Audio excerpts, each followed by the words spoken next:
Hello YouTube, my name is Tyler. This is my first TBR check-in video, but it is also the 31st of January, so it will be a tiny little bit of a wrap-up. I'm not going to go into the level of detail I used to go into with my wrap-ups, but I will give you some little stats and whatnot. Let's do that first, and then I'll talk about the TBR book I finished, and I will pick a new TBR book for the beginning of February. So I read 13 books in January. Pretty good. You know, it was a relatively good reading month. There was only one 2-star read, which was House of Cotton by Monica Brashears. Just didn't vibe with this as much as I had hoped. The sex in it was just bizarre.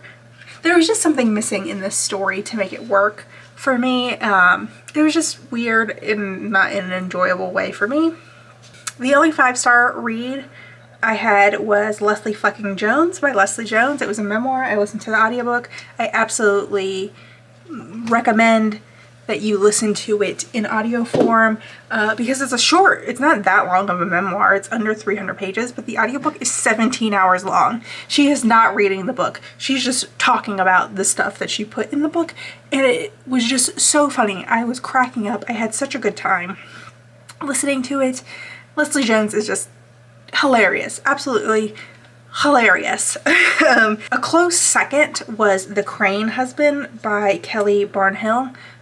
This is about like a sentient crane, sort of. It's not following the crane, it's following a woman's daughter and her relationship with her mother, why her mother has brought this crane into the house, just their life and what led up to the crane husband. I don't know, it's a very weird book. It's very short. It's really enjoyable. I really liked it quite a bit. Tiger cat. So that's really all I have to say about my reading this month. I finished reading A Series of Unfortunate Events in January. I read, I think, the last 3 books. And so that's that. As for my first real TBR book that I read, Nobody, Somebody, Anybody by Kelly McClory, I gave this 3 stars. I didn't quite love this.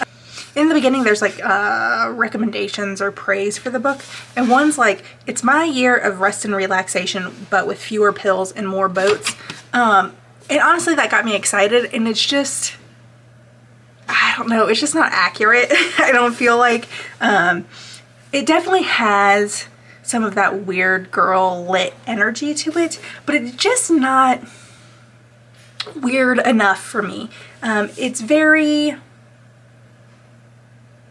low-key, I guess. It could maybe be a good introduction for people into the weird sad girl lit, but it was just missing that oomph, pizzazz, something to like hold on to, because like those books can be very low plot, low energy, and this definitely, like, there is a little bit of plot.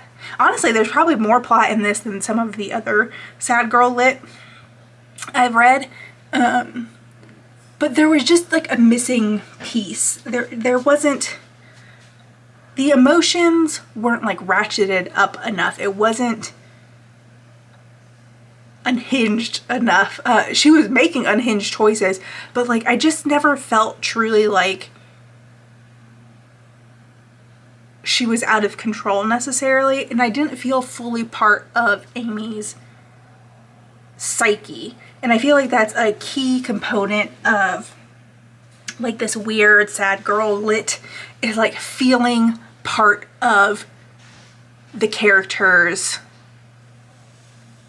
inner world, and I just never felt like I got to that point with this. And maybe that's because there's almost a little too much plot going on in here, and so like it's hard to be fully immersed in a character's story when there's also like this plot going on outside of her.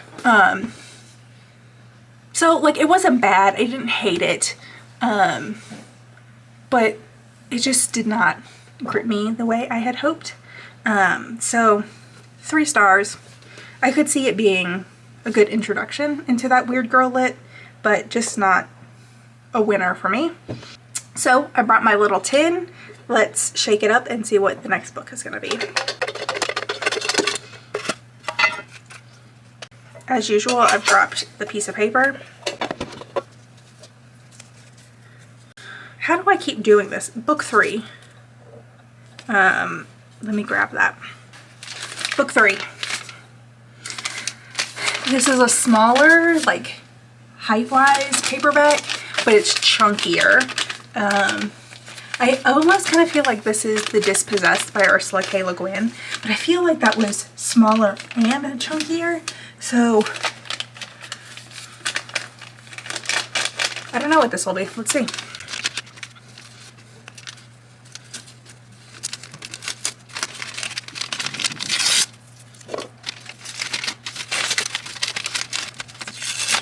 Oh, interesting. Okay.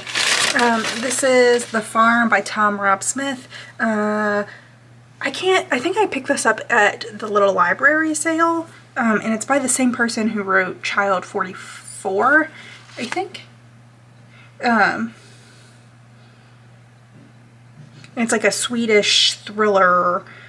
The mother ends up in a mental hospital, and she's like, I'm not actually crazy, and he's got to figure it out. So, oh my gosh, the font is so small. I'm going to be reading this a while, I guess, because it's chunky, but also the font is friggin' tiny. Holy cow. Okay, well, I guess this is the next thing I'm reading.